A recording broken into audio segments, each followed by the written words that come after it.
வணக்கம். நீங்கள் இணைந்திருப்பது சமூகத்தின் பிரதான செய்திகளோடு. செய்திகளுக்காக உங்களுடன் இணைந்து கொள்ளும் நான் ரவிச்சந்திரன் ஜோன் வெஸ்லி. பிரதான செய்திகளுக்குள் செல்வதற்கு முன்னர் முதலில் தலைப்புச் செய்திகள். வானில் 3 மணி நேரம் போராட்டம். பறவை மோதியதால் இலங்கையில் துருக்கி விமானம் அவசரமாக தரையிறக்கம். 246 பயணிகள் அதிர்ஷ்டவசமாக உயிர் தப்பினர். நீர்கொழும்பு சிறை வன்முறை சர்வதேச அளவில் வெடித்தது கண்டனம். தீயணைப்பு படை அவசர எண் தற்காலிகமாக செயலிழப்பு. மாற்று எண்ணை அறிவித்தது பேரிடர் மேலாண்மை மையம். பதுளை தனியார் மருத்துவ ஆய்வகங்களில் காலாவதியான ரசாயனங்கள் பறிமுதல். சட்ட நடவடிக்கை.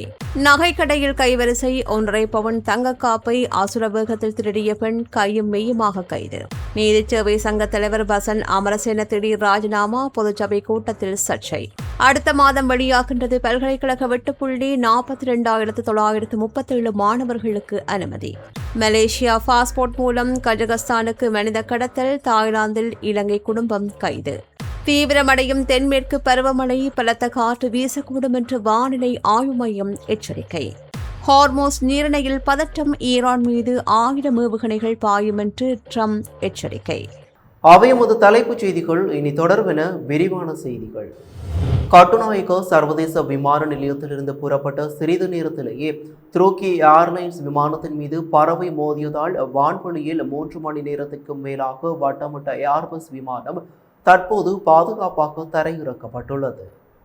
இன்று காலை 7:07 கட்டுநாயக்க பண்டரநாயக்க சர்வதேச விமான நிலையத்திலிருந்து துருக்கியின் இஸ்தான்புல் நகரை நோக்கி 246 பயணிகளுடன் TK-739 என்ற ஏர்பஸ் A330-300 ரக விமானம் புறப்பட்டது.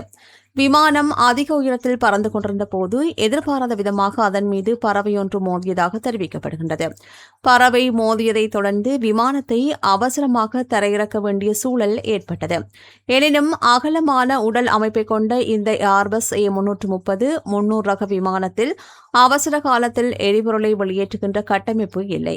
இதனால் தரையிறங்குவதற்கான எடையை குறைக்கும் நோக்கில் விமானம் நீர்கொழும்பு, ஹாயல் மற்றும் சிலாபம் வான்பரப்புக்கு மேலே மிக தாழ்வாக பறந்து தனது எரிபொருளை வான்வெளியிலேயே எரிக்க தொடங்கியது.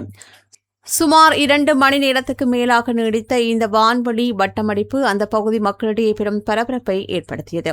இந்த அவசர நிலையின் காரணமாக உலக புகழ்பெற்ற Flight Radar 24 இணையதளத்தில் உலகிலேயே அந்த நேரத்தில் மிக அதிகமாக கண்காணிக்கப்பட்ட மற்றும் தேடப்பட்ட விமானமாக இந்த துருக்கி விமானம் மாறியது. விமானம் முழுமையாக கட்டுப்பாட்டில் இருப்பதாக அதிகாரிகள் உறுதியளித்த நிலையில் விமான நிலைய அவசரகால சேவைகள் மற்றும் மீட்புக் குழுவினர் தயார் நிலையில் வைக்கப்பட்டார்கள். அதனைத் தொடர்ந்து அசுர போராட்டத்திற்கு பிறகு இன்று காலை 10:24 விமானம் கட்டுநாயக்காவில் பாதுகாப்பாக தரையிறக்கப்பட்டது. விமான ஊழியர்கள் மற்றும் பயணிகள் அனைவரும் எந்தவிதமான காயங்களுமின்றி பாதுகாப்பாக உள்ளதாகவே தெரிவிக்கப்படுகின்றது. இந்த சம்பவம் தொடர்பாக இலங்கை சிவில் விமான போக்குவரத்து அதிகார சபை தற்போது மேலதிக விசாரணைகளை மேற்கொண்டு வருகின்றது.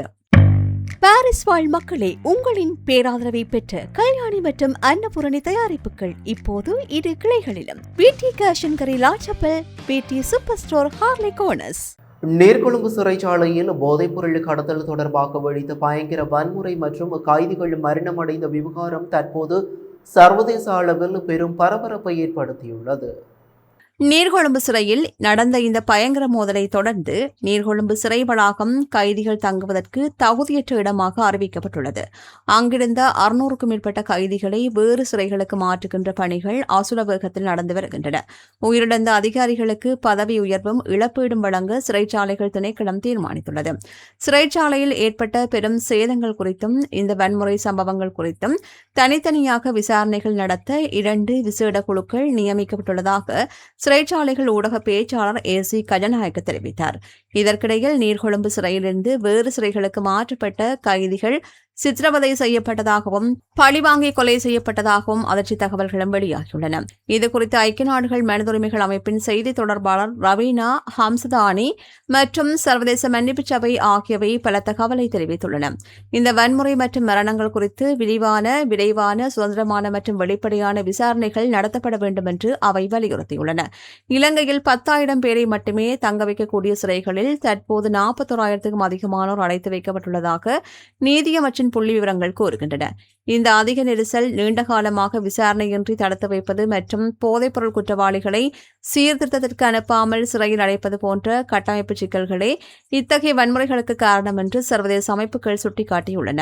பாதிக்கப்பட்ட கைதிகள் மாற்றப்பட்ட வெளிக்கடை உள்ளிட்ட அனைத்து தடுப்பு காவல் நிலையங்களுக்கும் தடையின்றி சென்று பார்வையிட இலங்கை மனித உரிமைகள் ஆணைக்குழுவிற்கு அதிகாரிகள் உடனடியாக முழு அனுமதி வழங்க வேண்டும் என்று ஐநா கோரிக்கை விடுத்துள்ளது.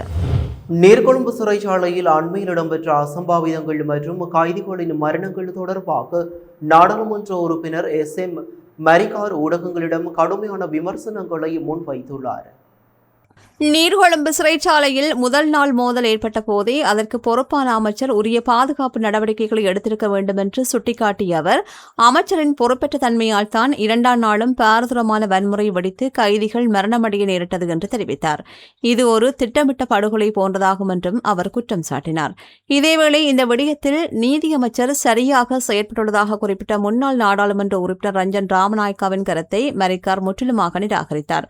முன்னாள் ஜனாதிபதி ரணில் விக்ரமசிங்கவினால் ரஞ்சன் ராமநாயக்காவிற்கு அரைவாசி பொது மன்னிப்பை வழங்கப்பட்டதாக குறிப்பிட்ட அவர், தற்போதைய அரசாங்கத்திடமிருந்து தனக்கு முழுமையான பொது மன்னிப்பை பெற்றுக்கொள்ளும் சுயநல நோக்கிலேயே ரஞ்சன் ராமநாயக்க அரசாங்கத்திற்கு சார்பாக பேசி வருவதாகவும் அவர் மேலும் தெரிவித்தார். தீயணைப்பு படையின் அவசர உதவி தொலைபேசி சேவை தற்காலிகமாக செயலிழந்துள்ளதாக பேரிடர் மேலாண்மை மையம் அறிவித்துள்ளது. இதனால் மறு அறிவிப்பு வரும் வரையில் பொதுமக்கள் தங்களின் பகுதிகளில் ஏதேனும் தீ விபத்து சம்பவங்கள் ஏற்பட்டால் பேரிடர் மேலாண்மை மையத்தின் 117 என்ற அவசர உதவி எண்ணை தொடர்பு கொண்டு உடனடியாக தெரிவிக்குமாறு கேட்டுக் கொள்ளப்படுகின்றார்கள். தீயணைப்பு படையின் முதன்மை அவசர தொலைபேசி சேவை சரி செய்யப்படும் வரையில் தீ விபத்து தொடர்பான அவசர அழைப்புகளை உடனுக்குடன் பெறுவதற்காக இந்த 117 என்ற மாற்று எண் தொடர்ந்தும் பயன்பாட்டில் இருக்கும் என்று பேரிடர் மேலாண்மை மையம் மேலும் தெரிவித்துள்ளது. பதுளை மாவட்டத்தில் உள்ள தனியார் மருத்துவ ஆய்வகங்களில் நுகர்வோர் விவகாரங்கள் ஆணையாதிகாரிகள் நடத்திய அதிரடி சோதனையில் பெருமளவிலான காலாவதியான மருத்துவ உபகரணங்கள் மற்றும் ரசாயன பொருட்கள் கண்டுபிடிக்கப்பட்டு பறிமுதல் செய்யப்பட்டுள்ளன. CWவின் பதுளை மாவட்ட அலுவலக அதிகாரிகளால் தியத்தலாவ, பண்டாரவளை மற்றும் பதுளை ஆகிய நகரங்களில் 2 நாட்கள் தொடர்ச்சியாக இந்த சோதனைகள் மேற்கொள்ளப்பட்டன. இதன்போது நோயாளிகளின் பரிசோதனைகளுக்கு பயன்படுத்தப்படுகின்ற பல்வேறு மருத்துவ பொருட்களும் ரசாயனங்களும் அவற்றின் காலாவதி திகதி முடிந்த பின்னரும் வைக்கப்பட்டிருந்ததை அதிகாரிகள் கண்டுபிடித்தனர். மருத்துவ சூழலில் இத்தகைய காலாவதியான வேதிப்பொருட்கள் மற்றும் உபகரணங்களை பயன்படுத்துவது பொதுமக்களின் சுகாதாரத்திற்கு ஆபத்தானது மற்றும் கடுமையான சட்ட மீறலாகும் என்று அதிகாரிகள் வலியுறுத்தியுள்ளனர். இதனைத் தொடர்ந்து விதிகளை மீறி செயற்பட்ட சம்பந்தப்பட்ட ஆய்வகங்களுக்கு எதிராக நீதிமன்றத்தில் சட்ட நடவடிக்கை தொடங்கப்படும் என்று நுகர்வோர் விவகாரங்கள் ஆணையகம் உறுதிப்படுத்தியுள்ளது. Blue ocean group of companies இலங்கையின் வளர்ச்சியோடு உங்கள் வாழ்க்கையையும் உயர்த்துகிறோம். மட்டக்களப்பு களுவாஞ்சிக்குடி நகரில் உள்ள பிரசித்தி பெற்ற நகை கடையொன்றில் மிகவும் சூட்சமமான முறையில் தங்க காப்பை திருடிச் சென்ற 45 வயது பெண் களுவாஞ்சிக்குடி போலீசாரால் கையும் மெய்யுமாக பிடிக்கப்பட்டுள்ளார். கடந்த ஜூன் மாதம் 4ஆம் தேதி அம்பாறை பிரதேசத்தைச் சேர்ந்த அந்த பெண் நகை வாங்குவது போல களுவாஞ்சிக்குடியில் உள்ள ஒரு குறிப்பிட்ட நகை கடைக்கு சென்றுள்ளார். அங்கு ஊழியர்களின் கண்ணை மறைத்து கண்ணிமைக்கும் நேரத்தில் 1.5 பவுன் எடையுள்ள தங்கக்காப்பு ஒன்றை களவாடிக் கொண்டு தப்பியோடியுள்ளார். நகை காணாமல் போனதைக் கண்டு அதிர்ச்சியடைந்த கடை உரிமையாளர் உடனடியாக களுவாஞ்சிக்குடி போலீஸ் நிலையத்தில் முறைப்பாடு செய்தார். உயரதிகாரிகளின் நேரடி வழிகாட்டலில் களுவாஞ்சிக்குடி போலீஸ் நிலைய பொறுப்பதிகாரி சுபாஷ் ஆரியரட்ன தலைமையில் பெருங்குற்றப்பிரிவு தனிப்படையினர் தீவிர தேடுதல் வேட்டையில் ஈடுபட்டனர். இந்நிலையிலேயே கிடைத்த ரகசிய தகவலின் அடிப்படையில் நேற்று களுவாஞ்சிக்குடி மருத்துவமனைக்கு முன்னால் வைத்து அதிரடியாக அந்த பெண் போலீசாரால் கைது செய்யப்பட்டார். கைது செய்யப்பட்ட பெண்ணிடமிருந்து திருடப்பட்ட தங்க காப்பு பத்திரமாக மீட்கப்பட்டது. தற்போது சந்தேக நபரான பெண்ணும் மீட்கப்பட்ட தங்க நகையும் நீதிமன்றத்தில் முன்னிலைப்படுத்தப்பட உள்ளது. நீதவான்கள் மற்றும் மாவட்ட நீதிபதிகளை உள்ளடக்கிய நீதிச்சேவை சங்கத்தின் தலைவர் பதவியிலிருந்து நீதவான் பசன் அமரசேன விலகியுள்ளதாக தெரிவிக்கப்படுகிறது. இன்று கடவுளை நீதவான் நீதிமன்ற வளாகத்தில் கூட்டப்பட்ட விசேட பொதுச்சபை கூட்டம் தொடர்பாக ஏற்பட்ட சர்ச்சையே இந்த அதிரடி முடிவுக்கு காரணம் என்று கூறப்படுகின்றது. நீதிபதிகளின் ஓய்வு பெறுகின்ற வயதை நீடிப்பது குறித்து விவாதிப்பதற்கும் உறுப்பினர்களின் கருத்துக்களை கேட்பதற்குமாக இந்த விசேட கூட்டத்திற்கு சங்கத்தின் நிறைவேற்றுக்குழு ஏற்பாடு செய்திருந்தது. இந்த நிலையில் தனது பதவி விலகல் மற்றும் அதற்கான காரணங்களை விளக்கிய தலைவர் பசன் அமரசேன உறுப்பினர்களுக்கு அனுப்பியதாக கூறப்படுகின்ற கடிதம் ஒன்று சமூக ஊடகங்களில் பரவி வருகின்றது. மறுபுறம் தலைவரின் குற்றச்சாட்டுக்களை மறுத்து சங்கத்தின் செயலாளர் நீதிபதி சுரங்க முனசிங்க அனுப்பியதாக கூறப்படுகின்ற மற்றொரு கடிதமும் வெளியாகியுள்ளது. மலேசிய பயண ஆவணங்களை பயன்படுத்தி இலங்கை குடும்பம் ஒன்றை கஜகஸ்தானுக்கு கடத்த முயன்ற சர்வதேச ஆட்கடத்தல் கும்பலின் சதியை தாய்லாந்து குடிவரவு அதிகாரிகள் முறியடித்துள்ளனர். பாங்காக்கில் உள்ள டான் முவாங் சர்வதேச விமான நிலையத்தில் இந்த அதிரடி நடவடிக்கை மேற்கொள்ளப்பட்டுள்ளது. கைது செய்யப்பட்ட இலங்கை குடும்பத்தினர் முதலில் தங்களது சொந்த கடவுச்சீட்டுகள் மூலம் தாய்லாந்திற்குள் நுழைந்து பின்னர் தரைவழியாக மலேசியாவிற்கு சென்றுள்ளார்கள். அங்கிருந்து போலியான மலேசிய கடவுச்சீட்டுகளை பெற்றுக்கொண்டு மீண்டும் தாய்லாந்திற்குள் நுழைந்துள்ளார்கள். தங்களுக்கு துணையாக வந்த ஒரு மலேசிய பெண்ணை இரு குழந்தைகளுக்கும் தாய் என்று கூறி கஜகஸ்தானுக்கு பறக்க முயன்ற போதே ஆவணங்களில் இருந்த முரண்பாடுகள் காரணமாக விமான நிறுவன அதிகாரிகள் அவர்களை அனுமதிக்க மறுத்தனர். இதனையடுத்து மியான்மருக்கு தங்களது பயண வழியை மாற்றி இந்த குழுவினர் மீண்டும் மியான்மரிலிருந்து கஜகஸ்தான் செல்ல முயன்றபோது குடிவரவு அதிகாரிகளால் கைது செய்யப்பட்டார்கள். விசாரணையில் அவர்கள் பிறருக்கு சொந்தமான மலேசிய கடவுச்சீட்டுகளை சட்டவிரோதமாக பயன்படுத்தியது கண்டறியப்பட்டது. வெளிநாட்டு குழந்தைகளை மலேசியாவிற்குள் கடத்தி வந்து போலி பிறப்புச் சான்றிதழ்கள் மூலம் அதிகாரப்பூர்வ மலேசிய கடவுச்சீட்டுகளை பெற்று விசா இன்றி ஐரோப்பிய மற்றும் மத்திய ஆசிய நாடுகளுக்கு கடத்துவதை இந்த சர்வதேச கும்பல் வாடிக்கையாக கொண்டுள்ளது. இந்த கும்பல் குறித்து ஐக்கிய ராஜ்யம், கனடா மற்றும் இலங்கை ஆகிய நாடுகளின் பாதுகாப்பு முகமைகள் ஏற்கனவே எச்சரித்திருந்தன. பயண ஆவணங்களை தவறாக பயன்படுத்திய குற்றச்சாட்டில் வயது வந்த 2 பெண்கள் கைது செய்யப்பட்டார்கள். கடத்தலுக்கு உள்ளாகவில்லை என்று உறுதிப்படுத்தப்பட்ட 2 சிறு குழந்தைகளும் தற்போது பாதுகாப்பு பராமரிப்பில் வைக்கப்பட்டுள்ளமை குறிப்பிடத்தக்கது. காபோதோ உயர்தர பரீட்சை முடிவுகளின் அடிப்படையிலான பல்கலைக்கழக அனுமதி வெட்டுப்புள்ளிகள் அடுத்த மாதம் முதல் வாரத்தில் வெளியிடப்படும் என பல்கலைக்கழக மானியங்கள் ஆணைக்குழு அறிவித்துள்ளது. இந்த தகவலை ஆணைக்குழுவின் உபதலைவர் பேராசிரியர் வசந்த லியனகே உறுதிப்படுத்தியுள்ளார். இந்த முறை பல்கலைக்கழக நுழைவிற்காக மொத்தம் 92,043 விண்ணப்பங்கள் பெறப்பட்ட நிலையில் அவர்களிலிருந்து 42,937 மாணவர்கள் பல்கலைக்கழக அனுமதிக்கு தகுதி பெற்றுள்ளார்கள். மேலும் மாணவர்களின் நலன் கருதி பல்கலைக்கழக பாடத்திட்டத்தில் பல புதிய பட்டப்படிப்புகளை அறிமுகப்படுத்த ஆணைக்குழு திட்டமிட்டுள்ளது. அனைத்து பல்கலைக்கழகங்களிலும் புதிய கல்வி நடவடிக்கைகள் வரும் செப்டம்பர் மாதத்தில் ஆரம்பிக்கப்பட உள்ளதாகவும் பேராசிரியர் வசந்த லியனகே தெரிவித்தார். திருகோணமலை மாவட்டம் மூதூர் காவல்துறை பிரிவிற்குட்பட்ட கங்குவேலி பகுதியில் மகாவலி கங்கை ஆற்றில் மூழ்கி 11 வயதுடைய சிறுவன் ஒருவன் இன்று பரிதாபமாக உயிரிழந்துள்ளார். இன்று காலை தனது குடும்பத்தினருடன் சமையல் தேவைக்காக ஆற்றங்கரைக்கு சென்றிருந்த அந்த சிறுவன் ஆற்றில் குளிப்பதற்காக இறங்கிய போது எதிர்பாராத விதமாக நீரோட்டத்தில் எடுத்துச் செல்லப்பட்டார். சிறுவன் நீரில் மூழ்குவதைக் கண்டு குடும்பத்தினரும் அங்கிருந்தவர்களும் உடனடியாக மீட்க போராடியும் அவரை உயிருடன் காப்பாற்ற முடியாமல் போயுள்ளது. நீண்ட தேடுதலுக்கு பிறகு சிறுவனின் சடலம் மீட்கப்பட்டு பிரேத பரிசோதனைக்காக மூதூர் தள வைத்தியசாலைக்கு அனுப்பி வைக்கப்பட்டுள்ளது. சம்பவம் குறித்து மூதூர் காவல்துறையினர் தீவிர விசாரணைகளை மேற்கொண்டு வருகின்றனர். ராயல்டி என்ஜினியரிங் வழங்கும் நவீன அடுக்குமாடி குடியிருப்புகள் இப்போது விற்பனைக்கு. Colombo 6 Wellawatte bus line hall ரோட்டுக்கு மிக அருகாமையில். நாட்டின் பல பகுதிகளில் தென்மேற்கு பருவமழை தீவிரமடைந்துள்ளதால் அவ்வப்போது 40 முதல் 50 கிலோமீட்டர் வேகத்தில் பலத்த காற்று வீசக்கூடும் என வானிலை ஆய்வுத்துறை எச்சரித்துள்ளது. இந்த மோசமான வானிலையால் மத்திய சப்ரகமுவா மற்றும் வடமத்திய மாகாணங்களும் மொனராகலை, புத்தளம், ஹம்பாந்தோட்டை, திருகோணமலை மற்றும் மன்னார் ஆகிய மாவட்டங்களும் பாதிக்கப்படலாம் என்று அடையாளம் காணப்பட்டுள்ளன. எனவே இந்த பலத்த காற்றினால் ஏற்படக்கூடிய ஆபத்துகள் மற்றும் சேதங்களை குறைக்கும் வகையில் பொதுமக்கள் தேவையான முன்னெச்சரிக்கை நடவடிக்கைகளை மேற்கொள்ளுமாறு வானிலை ஆய்வு மையம் அறிவுறுத்தியுள்ளது. உலகின் மிக முக்கிய வர்த்தக நீர்வழியான ஹோர்முஸ் நீரிணையில் தொடர்ந்து பதற்றமான சூழல் நிலவி வருகிறது. இதனால் அந்த வழியாக செல்லும் வணிக கப்பல்களின் போக்குவரத்து தொடர்ந்து 3வது இரவாக பெருமளவு குறைந்துள்ளதாக வேண்டுவார்ட் கப்பல் போக்குவரத்து கண்காணிப்பு நிறுவனம் தெரிவித்துள்ளது.